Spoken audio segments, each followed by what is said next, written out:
Assalamualaikum, selamat pagi buat anak-anak ibu semuanya dimanapun berada. Bagaimana kabarnya? Mudah-mudahan anak-anak ibu semuanya selalu berada dalam keadaan sehat walafiat. Jumpa lagi dengan Bu Guru Novi. Kali ini kita akan mempelajari pelajaran tema 2. Tema 2, udara bersih bagi kesehatan. Subtema 2, pentingnya udara bersih bagi pernapasan, pembelajaran 4. Tujuan pembelajaran 1. Dengan membaca teks dalam buku, siswa dapat menjelaskan informasi terkait pertanyaan apa, siapa, di mana, mengapa, dan bagaimana. 2. Dengan menyimak penjelasan guru dan membaca informasi, siswa mampu menjelaskan pengaruh kegiatan ekonomi terhadap tingkat kesejahteraan masyarakat. 3. Dengan berdiskusi, siswa mampu menjawab pertanyaan tentang pengaruh kegiatan ekonomi terhadap tingkat kesejahteraan masyarakat. Mata pelajaran yang kita bahas adalah Bahasa Indonesia, PPKN, dan IPS. Ayo kita mulai pembelajaran 4. Apakah kamu suka membaca cerita pendek atau cerpen? Nah, coba sekarang bacalah cerpen berikut. Cerpen ini bercerita tentang tanggung jawab dalam keluarga. Tanggung Jawab Ade oleh Gusti Nur. Sebenarnya Ade tahu dan mengerti setiap hari Kak Nina selalu membantu ibu menyiapkan makanan untuk dijual, mengantarkan ke warung-warung dengan mengendarai sepeda sebelum pergi ke sekolah. Ade juga tahu Kak Nina sering terlambat tiba di sekolah karenanya. Tetapi anehnya Kak Nina tidak pernah tertinggal pelajarannya. Kak Nina di rumah selalu mengulang pelajaran yang diberikan di sekolah. Dan rasa-rasanya Kak Nina adalah orang yang paling baik di rumah ini. Dan Ade tidak pernah merasa iri bila Kak Nina dibelikan sesuatu sedang dia sendiri tidak. Tetapi sekarang ini, pagi hari ini, Ade bersungut-sungut. Kak Nina sakit, berarti tidak berangkat ke sekolah dan tidak ada yang mengantar dagangan ke warung-warung. Ibu sudah lama tidak bisa pergi kemana-mana karena mudah sakit kepala.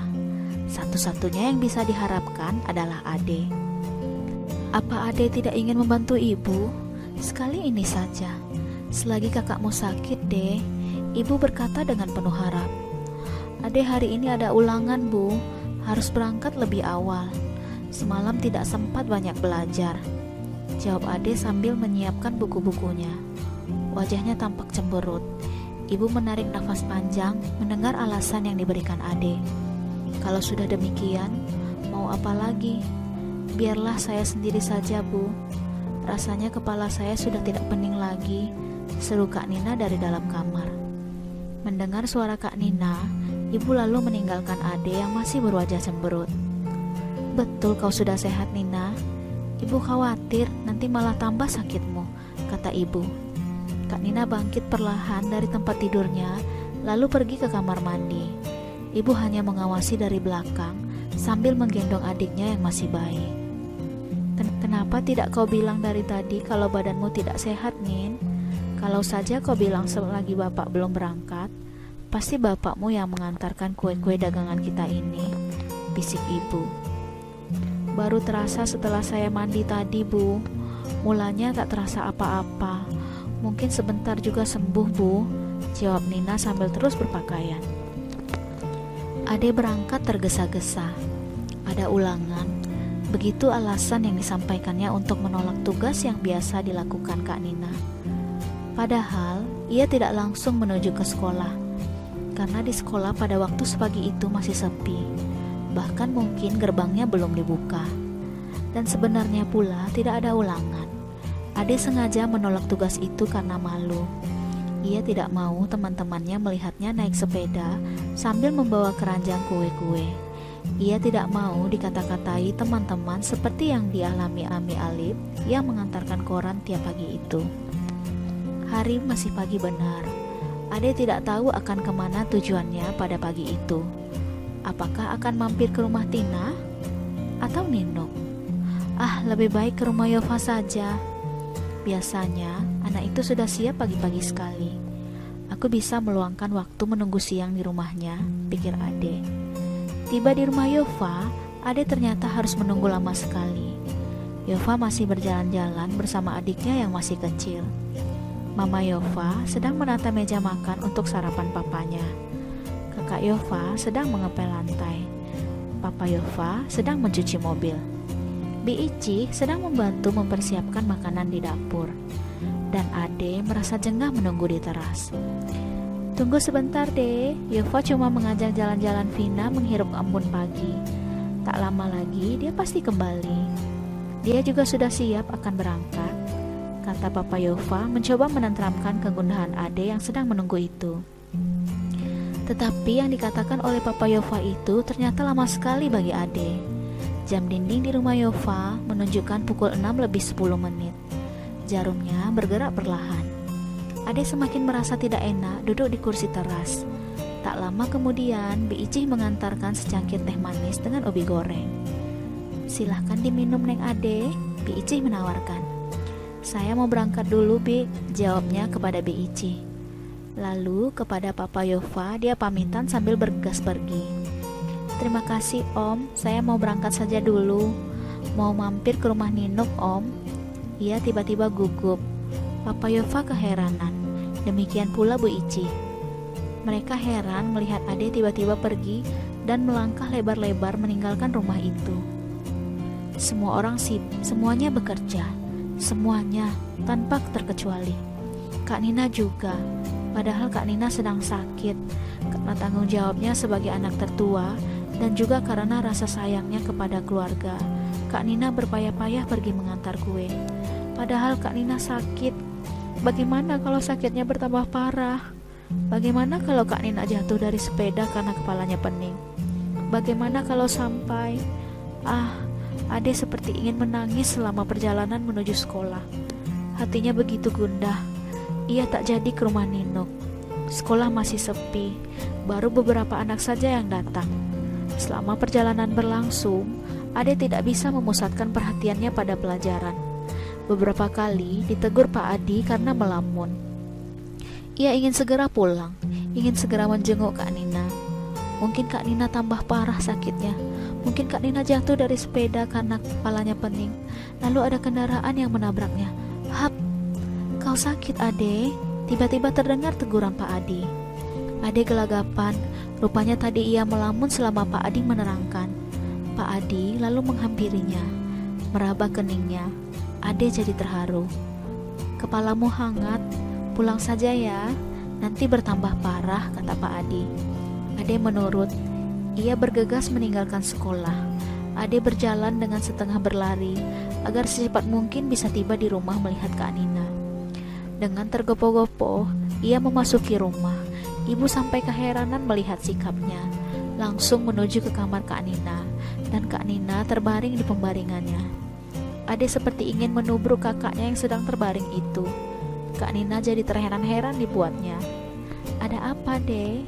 Kenapa kau tiba-tiba begini? Tanya Kak Nina. Maafkan aku, Kak. Sebenarnya aku cuma malu mengantarkan kue-kue itu. Ade langsung saja menangis. Suaranya jadi tidak jelas terdengar. Sudahlah, jangan menangis. Yang penting kau sudah menyadari kesalahanmu dan tak akan mengulanginya lagi. Untuk kali ini tak apa-apa. Kakak memaafkanmu, Dek. Lembut suara Kak Nina menyejukkan hati Ade, mengobati rasa sesalnya agar tidak berkepanjangan. Dan keesokan harinya, Kak Nina masih sakit. Ade benar-benar melaksanakan apa yang dijanjikannya kepada kakaknya. Tanpa ragu lagi, Ade menjinjing keranjang kue-kue. Dengan sepeda, ia berkeliling mengantarkan kue-kue itu ke warung-warung. Tak ada yang mengejek, tak ada yang menggoda, tak ada rasa malu. Yang ada adalah rasa tanggung jawab yang besar. Nah anak, berdasarkan cerpen Tanggung Jawab Ade, jawablah pertanyaan-pertanyaan berikut. 1. Siapakah tokoh dalam cerpen Tanggung Jawab Ade? 2. Berapa anggota keluarga Ade? 3. Siapa yang bisa mengantar kue setiap pagi ke warung-warung? 4. Apa yang terjadi pada Kak Nina? 5. Bagaimana Ade menolak permintaan itu untuk menggantikan tugas Kak Nina? 6. mengapa Ade tidak mau menggantikan tugas Kak Nina? 7. Di mana Ade menunggu sebelum berangkat ke sekolah? 8. Mengapa Ade merasa gundah saat berlangsung pelajaran di sekolah? 9. Apa yang dilakukan Ade setiba di rumah kembali? 10. Apa yang dikatakan Kak Nina kepada Ade? Anak-anak, kita sudah membaca cerpen tentang tanggung jawab Ade. Nah, tanggung jawab dalam keluarga itu adalah tugas setiap anggota keluarga. Oleh karena itu, harus dilaksanakan dengan baik. Kita tidak boleh ragu dan malu saat melaksanakan tanggung jawab kita. Tanggung jawab anak dan orang tua dalam keluarga berbeda-beda. Pada cerpen tanggung jawab Ade, Ibu Ade mempunyai usaha makanan untuk dijual ke warung-warung. Dari usaha makanan itu, tentunya ibu dan Ade akan memperoleh keuntungan. Keuntungan inilah yang akan menjadi tambahan penghasilan bagi keluarga Ade. Usaha yang dilakukan ibu Ade tersebut merupakan contoh kegiatan ekonomi yang diharapkan dapat meningkatkan kesejahteraan keluarga Ade. Untuk lebih jelas tentang kegiatan ekonomi, mari simak penjelasan berikut. Dalam kehidupan sehari-hari, kita tidak lepas dari kegiatan ekonomi. Apa sajakah kegiatan ekonomi yang dilakukan sehari-hari? Kegiatan ekonomi meliputi kegiatan produksi, distribusi, dan konsumsi. Ketiga kegiatan ekonomi ini saling berkaitan satu sama lain. Satu kegiatan ekonomi terhambat akan mengganggu kegiatan ekonomi lainnya. 1. Produksi. Produksi adalah kegiatan menghasilkan barang dalam rangka memenuhi kebutuhan hidup. Orang yang melakukan kegiatan produksi disebut produsen. Kegiatan produksi berpengaruh terhadap kesejahteraan pemilik sumber daya ekonomi dan produsen. Bagi pemilik sumber daya ekonomi, adanya proses produksi memungkinkan memperoleh balas jasa. Balas jasa ini berupa sewa, bunga modal, ataupun gaji. Dengan balas jasa ini, pemilik sumber daya ekonomi dapat memenuhi kebutuhan hidup secara memuaskan. Sementara itu, bagi produsen adanya proses produksi menyebabkan produsen memperoleh keuntungan. Selanjutnya, keuntungan tersebut digunakan untuk menjaga kelangsungan usaha dan memenuhi kebutuhan hidup. Ini dilakukan dalam upaya mencapai kesejahteraan hidup. 2. Distribusi. Setiap hari kamu makan dan menggunakan pakaian. Bahan makanan tersebut dihasilkan di suatu daerah tertentu. Pakaian juga diproduksi di daerah tertentu. Untuk mendatangkan bahan makanan dan pakaian diperlukan kegiatan penyaluran. Kegiatan inilah yang disebut distribusi.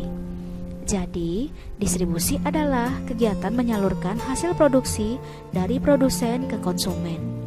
Orang yang melakukan kegiatan ini disebut distributor. Kelancaran distribusi barang membutuhkan sarana transportasi dan akses yang memadai. Tujuannya agar hasil produksi dapat segera sampai konsumen dengan cepat dan tepat. 3. Konsumsi. Perhatikan aktivitas teman sekolah ketika waktu istirahat. Ada yang jajan di kantin, ada pula yang makan bekal dari rumah. Jajan di kantin dan makan bekal termasuk kegiatan konsumsi. Tidak hanya menghabiskan barang, kegiatan yang dapat mengurangi nilai guna barang juga termasuk kegiatan konsumsi. Misalnya, kamu mengenakan seragam dan sepatu ketika sekolah. Konsumsi diartikan kegiatan menghabiskan atau mengurangi nilai guna barang dan jasa untuk memenuhi kebutuhan hidup. Orang yang melakukan kegiatan konsumsi disebut konsumen. Untuk mengkonsumsi barang atau jasa, masyarakat mengeluarkan pengorbanan tertentu. Pengorbanan dapat berupa uang atau waktu. Dengan mengkonsumsi barang atau jasa, masyarakat berusaha memperoleh kepuasan optimal. Ini dilakukan untuk mencapai taraf hidup sejahtera. Anak, kamu telah mengetahui kegiatan ekonomi masyarakat. Diskusikan jawaban pertanyaan-pertanyaan berikut. 1. Menurutmu, apakah pengaruh kegiatan ekonomi terhadap kesejahteraan masyarakat? 2. Apakah kegiatan ekonomi dapat berdampak positif terhadap peningkatan kesejahteraan masyarakat? Bagaimana penjelasanmu? Demikianlah video pembelajaran kali ini.